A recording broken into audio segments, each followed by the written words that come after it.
said the V8 is dying. Yeah, they said gas is over, and they said the future of cars would be silent. But let me ask you something for a second. If the V8 is really dying, then why are Hellcats still selling out? Why are used V8 muscle cars getting more expensive instead of cheaper? And why, even in 2026, are Americans still holding on to loud, gas-burning machines like they refuse to let go? Because, this was never just about engines. This is about identity, freedom, and the soul of American car culture. And right now, that soul feels like it's under pressure. Now, let's be honest for a moment. The V8 didn't just randomly start disappearing. It's being pushed out. Emission rules got stricter, fuel economy laws tightened, governments started pushing EV adoption, and companies followed the numbers. For manufacturers, the equation became simple. Big engines meant big penalties. So what happened? Dodge ended the V8 Charger and Challenger. Chevy killed the Camaro. Even trucks started shrinking down to turbo V6 engines. And slowly, the message became clear. The V8 era was finished. Or at least, that's what they wanted everyone to believe.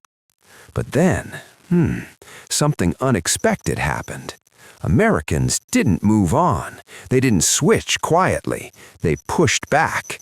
Hellcats kept selling. Used Mustangs with V8s started climbing in value. Old Camaros suddenly became collector cars overnight. And the craziest part? It wasn't just older generations buying them. It was Gen Z. The screen generation. The same generation raised on smartphones and touchscreens is now falling in love with loud, raw, mechanical cars. Why? Because V8 cars feel alive. They shake, they roar, they smell like fuel, and sometimes, they even feel a little dangerous. And in a world that's becoming digital, filtered, and artificial, people are craving something real. Now look, electric cars, they are insanely fast. No debate there. A Tesla Plaid can outrun most muscle cars without even trying. No gears, no drama, no build-up, just instant speed.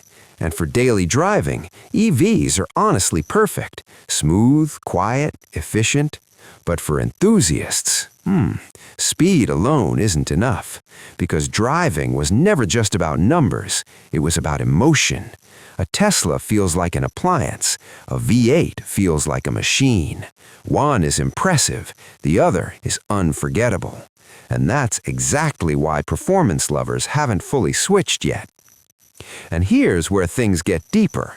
This isn't just gas versus electric anymore. This is culture versus regulation. For decades, the V8 stood for power, rebellion, freedom, a piece of American identity. From drag strips to burnout culture to late-night highway polls, the V8 wasn't just transportation, it was expression. But now, regulations want cleaner air, companies want electric profits, and the industry is shifting towards silence. Still, culture doesn't disappear overnight. And Americans? They don't abandon icons easily. Right now, we're living in what feels like the final chapter of the V8 era. EVs are rising, regulations are tightening, companies are transitioning, but demand? Still strong. Ford is still building the V8 Mustang. Dodge is bringing back gas power with the Hurricane engine. And whispers inside the industry suggest, limited V8 runs may still return. Why? Because companies follow money, and the money says people still want noise. They want cold starts that shake the street, engines you can hear and feel, not software updates, not artificial sound.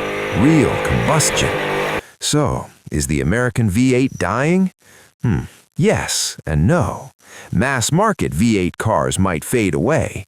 Cheap V8 power for everyone might be gone. But the V8 as a symbol, yeah, that's not dying. It's evolving, becoming rarer, more emotional, more valuable, like vinyl records, like mechanical watches. Not the most practical, but timeless. So now, yeah, I want to hear from you. Would you choose silent, instant electric speed or loud, raw, imperfect V8 power that fights back every time you drive it? Is the V8 truly dying, or is this just the beginning of its legend? Drop your answer below. And if you still love cold starts, loud exhausts, and cars that feel alive, hit like. Because as long as drivers feel something when they turn the key, the V8 will never truly die. I'll see you in the next one.